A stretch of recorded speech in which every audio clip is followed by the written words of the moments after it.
Be me, Jace, 28. Work in IT for a decent company. Not saving the world, but the pay is stable and the work is interesting enough. Live in my own apartment, nothing fancy, but it's mine. For the last 4 years, I've had a girlfriend, Aliana. When we first met, she was amazing, funny, driven, had this fire in her eyes. She was working some dead-end retail job to pay the bills while trying to get a foothold in social media marketing. I believed in her completely. We felt like a team, like it was us against the world. She'd come over after a long shift, completely exhausted, and I'd have dinner ready. We'd talk for hours about her dreams, her plans to build a personal brand, to work for a company that mattered. I was her biggest cheerleader. A couple of times she found these online SMM certification courses that were pretty expensive. She was hesitant, didn't think she could afford them. I didn't even blink, took care of it, told her to consider it an investment in our future. She was so grateful back then. Cried and said no one had ever supported her like that. For about a year, while she was building her portfolio and applying for jobs, things were tight for her. I covered her share of the rent more times than I can count. Never kept a tally, never held it over her head. That's just what you do when you're a team. My friends were a bit skeptical. They were good guys, the kind of friends you've had since you were a kid. They thought she was a bit too focused on appearances, on what other people thought. I told them they were wrong, that they just didn't see the ambitious, brilliant woman I saw. I defended her, even argued with one of my best friends about it. Eventually, all her hard work paid off. She landed a job at a trendy, up-and-coming startup. One of those companies with a slick website, a lot of pastel colors, and a mission to empower people through sustainable, ethically sourced whatever. I was so proud of her. I took her out to the nicest restaurant I could afford to celebrate. That night, she seemed like the woman I fell in love with, but it was the beginning of the end. I just didn't know it yet. Her new work environment was intense. It was less of a company and more of a lifestyle brand. Everyone there was extremely online, obsessed with personal branding, networking, and climbing the social ladder. Her new work friends, especially her female managers, were these hyper-ambitious girl boss types. Their conversations, which she started recounting to me, were all about leveling up, optimizing your life, and cutting out negative energy. At first, I just thought it was corporate jargon. Then, that jargon started leaking into our life. It started with little things. She'd look at my setup for playing video games with my friends and call it my decompression pod. She suggested I reevaluate my personal brand when I wore an old band t-shirt to the grocery store. I laughed it off, but it felt weird, condescending. Then came the criticism of my job. It wasn't direct at first, just little questions. Have you thought about moving into a management track? Don't you ever feel like you're stagnating here? My boss, she's only 30, and she's already a VP. It's so inspiring. I'd tell her I was happy. I liked my work. I was good at it. And I had a great work-life balance. That phrase, work-life balance, seemed to really annoy her. She said it was a mindset for people who have given up on achieving anything great. The company she worked for had a lot of after-work events. Mixers, networking nights, gallery openings. She started insisting I come along. It was painful. I'm a quiet guy.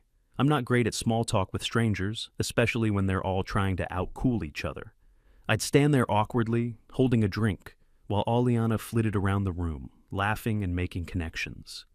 One night, I was talking to one of her colleagues about a movie I'd recently seen.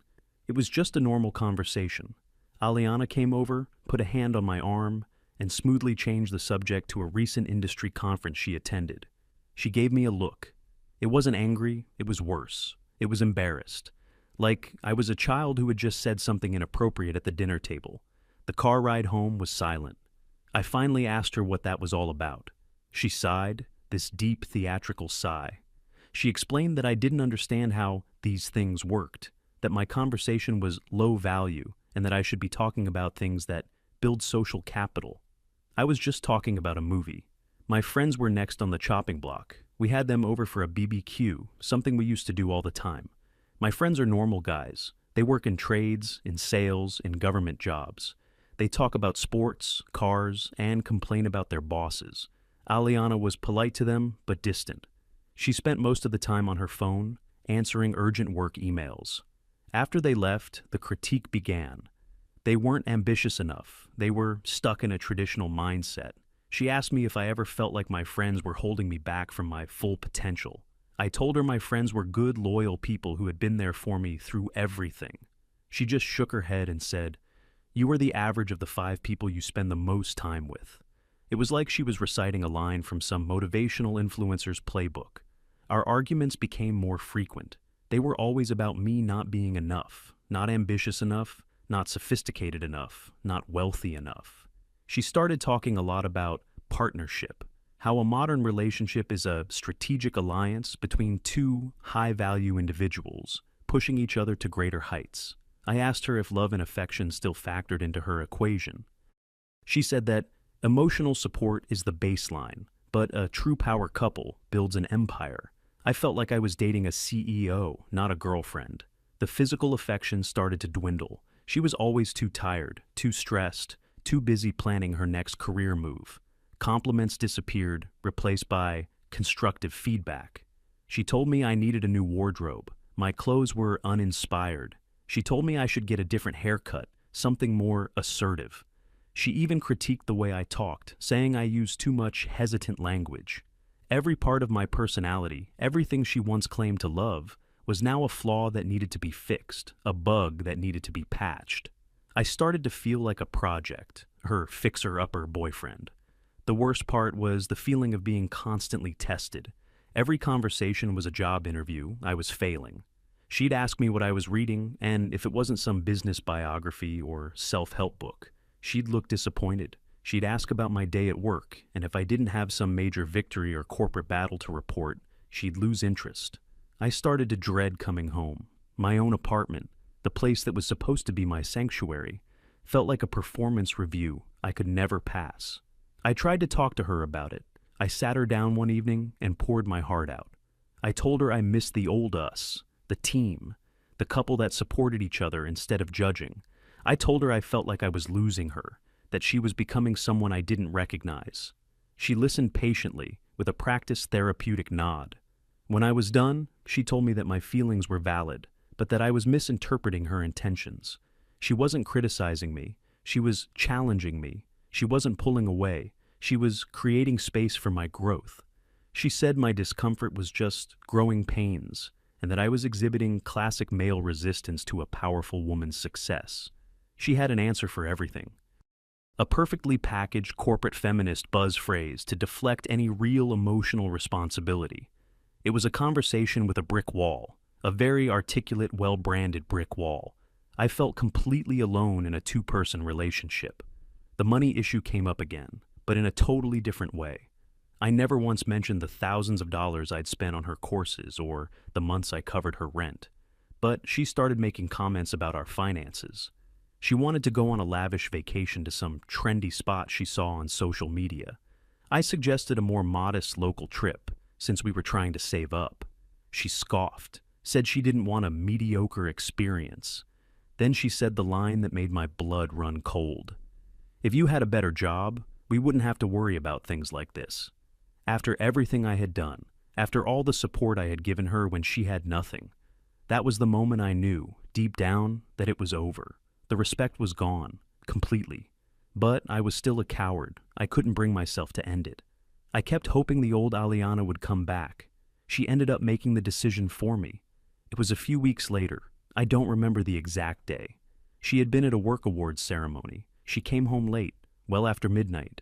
I was in bed pretending to be asleep. I just didn't have the energy for another performance review. She turned on the light. "Jace, wake up. We need to talk." I sat up. She was standing at the foot of the bed, still in her fancy dress. She wasn't drunk. She was disturbingly sober. Her eyes were clear and cold. She didn't sit down. She stood there, like a manager about to fire an underperforming employee. She started with, "This isn't easy for me to say." She then launched into a perfectly rehearsed speech. It was a masterclass in corporate doublespeak applied to a human heart. She talked about her personal growth trajectory. She talked about the divergence of our life paths. She said she needed a partner who operates on the same frequency. It was all nonsense, but the message was crystal clear. I just sat there, numb, listening to her. I asked her if there was someone else. She had the audacity to look offended. This isn't about someone else. This is about me. It's about honoring my own potential and not letting myself be held back by attachments that no longer serve my higher purpose. It was the most selfish, self-important thing I had ever heard.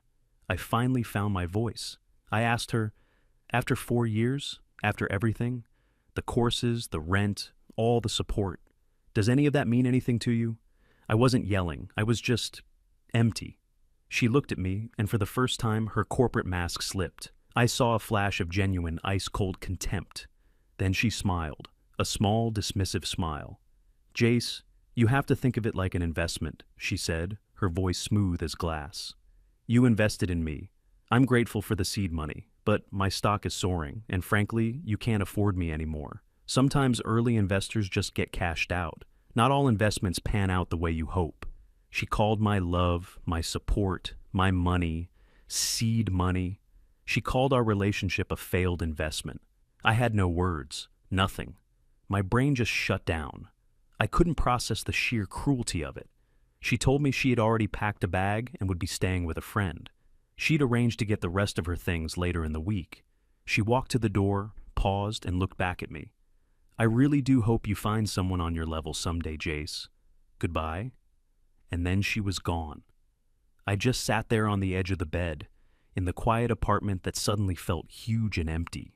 I sat there for hours. I watched the sun come up. I didn't feel sad. I didn't feel angry. I felt like nothing. Like I had been completely and utterly erased. She hadn't just broken up with me. She had declared me worthless, a failed investment. And the worst part was, in that moment, I believed her. The first few weeks were a blur of nothing. I went to work, came home, sat on the couch, and stared at the wall. The silence in the apartment was deafening. Every corner reminded me of her. The spot on the couch where she used to work on her laptop. The hook where she hung her keys. The half-empty bottle of her favorite shampoo in the shower. I felt like a ghost in my own life. I lost weight. Sleep was a lottery. Sometimes I'd pass out from exhaustion. Other times I'd lie awake all night, replaying her final words in my head. Not all investments pan out. That line was a knife twisting in my gut. My friends tried to help. They'd call, text, invite me out. I ignored most of them. I was too ashamed, too broken. What could I even say? My girlfriend left me because I wasn't a good enough stock option for her life's portfolio. It sounded insane. Finally, one of my best friends, the one I'd argued with about her, just showed up at my door. He didn't wait for me to answer. He just used the spare key I'd given him years ago. I was on the couch, in the same clothes I'd worn the day before, surrounded by takeout containers. He didn't say, "I told you so." He didn't lecture me. He just looked at the mess, looked at me, and said, "All right, man, let's get you cleaned up."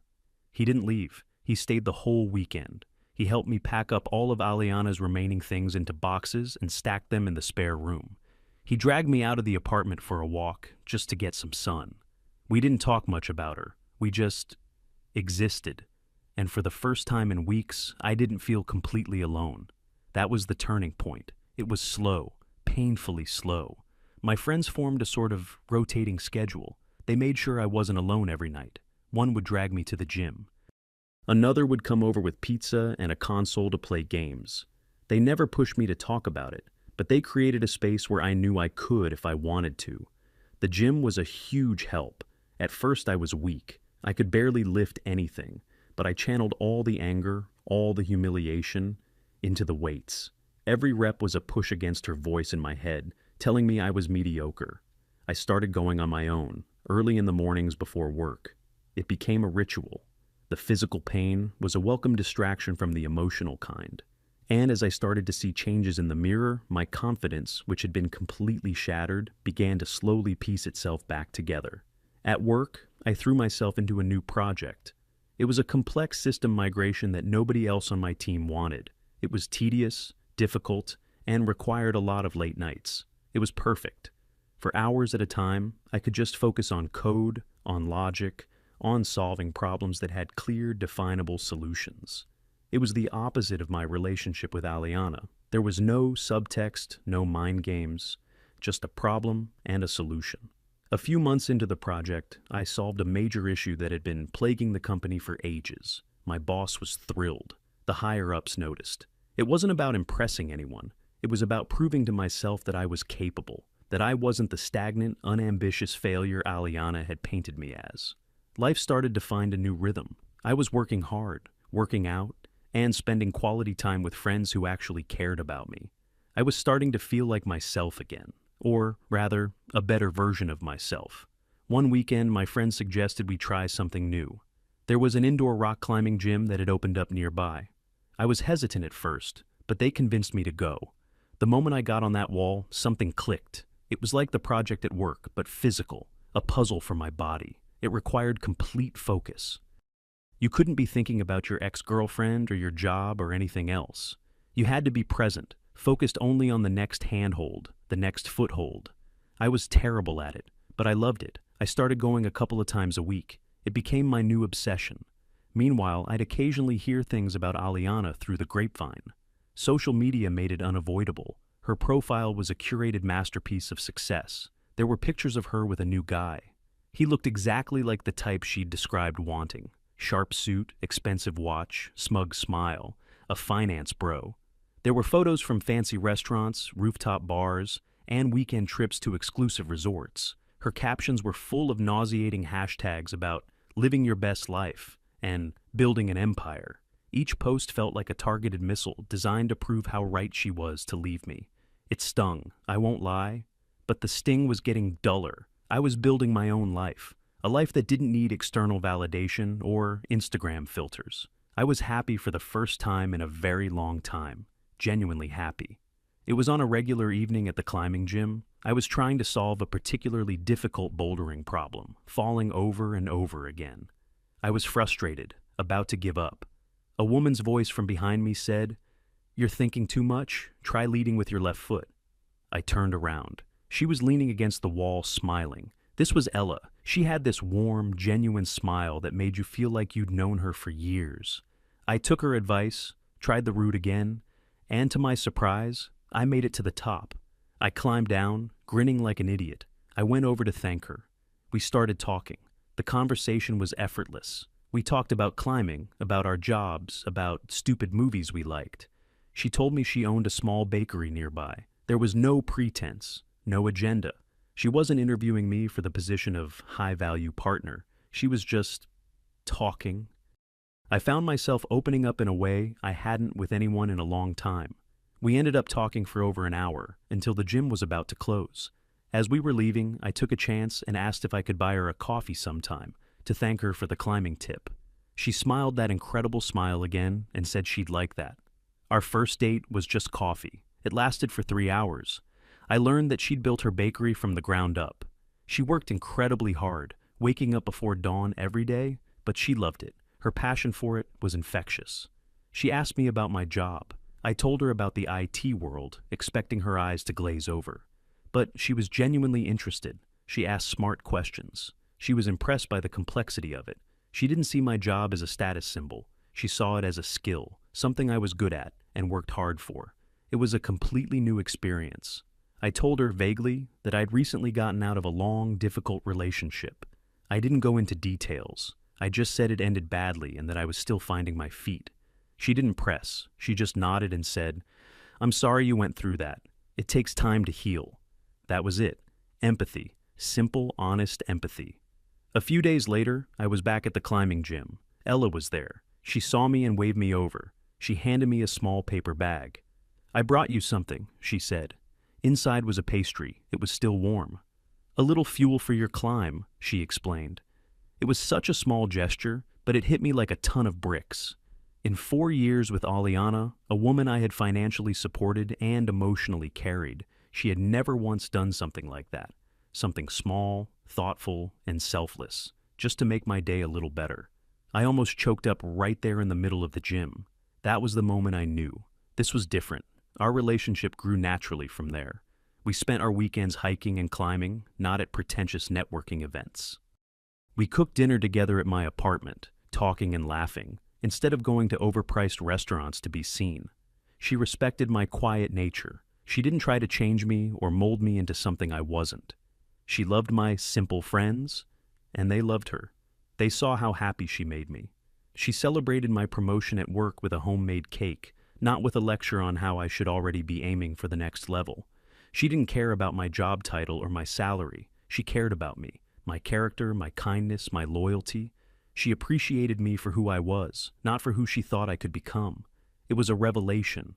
This is what a real partnership felt like.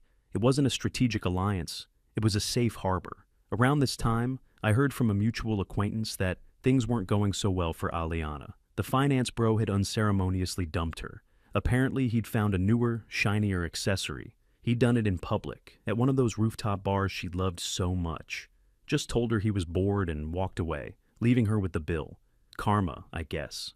I didn't feel happy about it. I didn't feel anything at all. Her life, her drama, it felt like it had happened to someone else, a long time ago. My focus was on my life with Ella. We were falling in love. It was real, it was steady, and it was the best thing that had ever happened to me.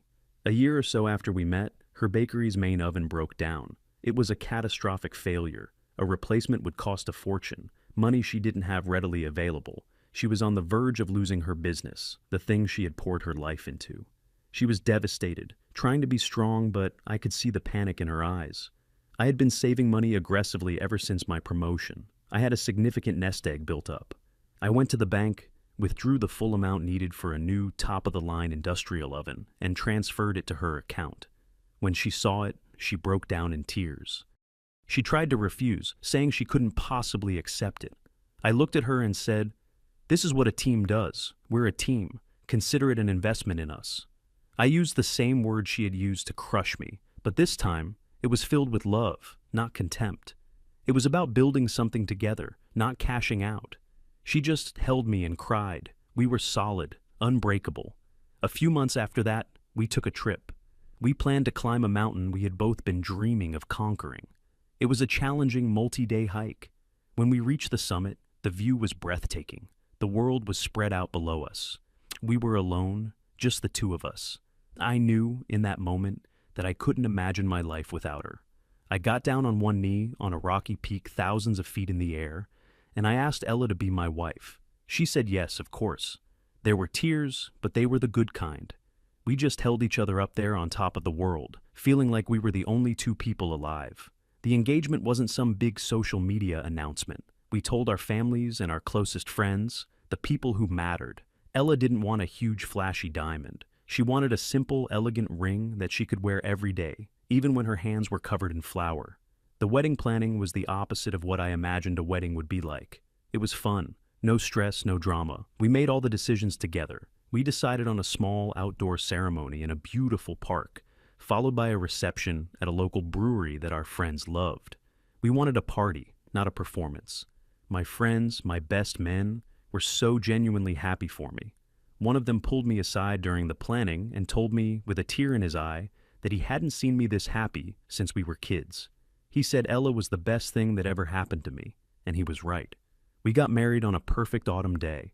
Seeing Ella walk towards me down the aisle, it's a feeling I can't even describe. She looked so beautiful, but more than that, she looked so full of joy. When she looked at me, I saw love, respect, and a lifetime of partnership in her eyes. There was no calculation, no assessment of my value, just pure, unconditional love. The reception was amazing, just a big, loud, happy party with all our favorite people. Ella, in her wedding dress, insisted on having a food truck from her favorite local taco spot instead of some stuffy caterer. That was just who she was, real, unpretentious, and always thinking about how to make things more fun. We spent the next couple of years building our life. My career continued to advance.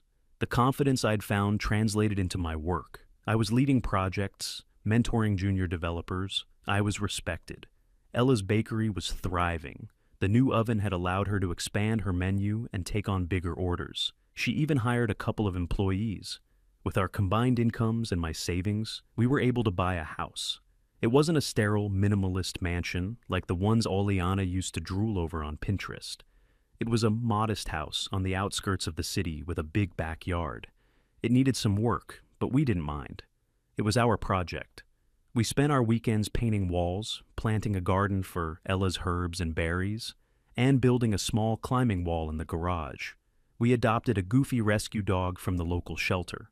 Life was good. It was quiet, it was stable, and it was filled with a deep, profound sense of peace and happiness. I hadn't thought about Aliana in a long, long time. She was a ghost from a different lifetime.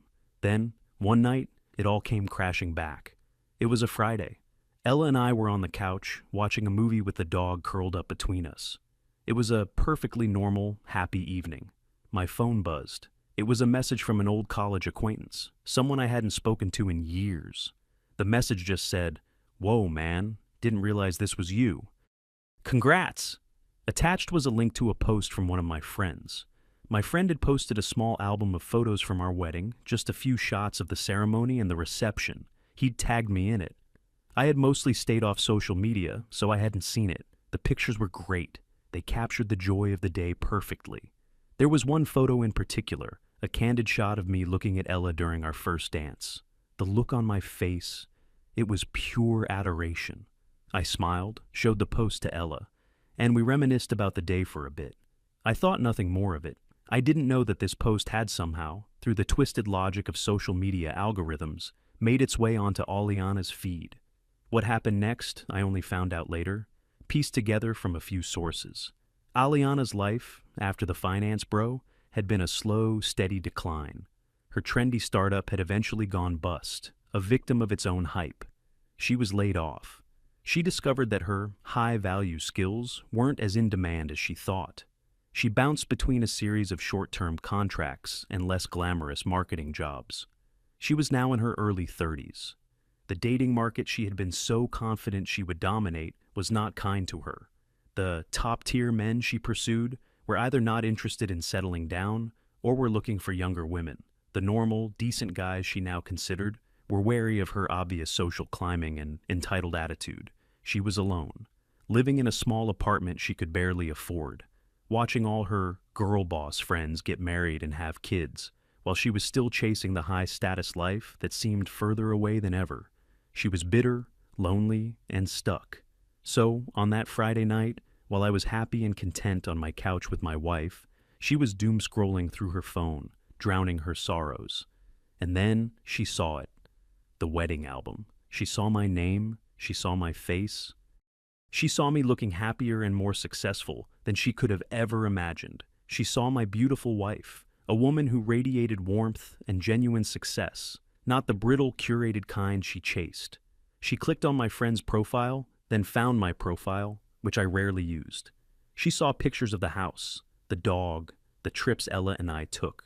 She saw a life, a real, tangible, happy life. The life she could have had. The life she threw away because she thought she deserved better. It was a public record of everything she had misjudged, everything she had lost. It wasn't just that I had moved on. It was that I had built a better life, a life of true wealth, without her. My success was the ultimate invalidation of her entire worldview. The safe, mediocre guy had won, not by playing her game, but by refusing to play it at all. All her talk of value, ambition, and leveling up was shown to be hollow. She had cashed out her investment right before it matured into something priceless. The realization didn't come as a slow dawn. It hit her like a freight train.